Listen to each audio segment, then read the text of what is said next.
Allohga shirk keltiradi. Pirlarim qo'llasin deganlarini bilib qo'ying, Xudoga shirk keltiradi. Xudoga shak keltirmang.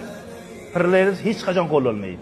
Bironta inson zoti odamni hech qachon qo'llanmaydi, birodarlar, bilib qo'ying. Qo'llaydigan, yordam beradigan yagona Alloh. Allohdan boshqa yordam bera olmaydi hech kim. Undan keyin masalan, folchiga boradigan bo'lsa, folchini bormasdan tasdiqlagan odamning 40 kun ibodati qabul bo'lmaydi. 40 kun. Alloh saqlasin, borgan odam dindan chiqadi.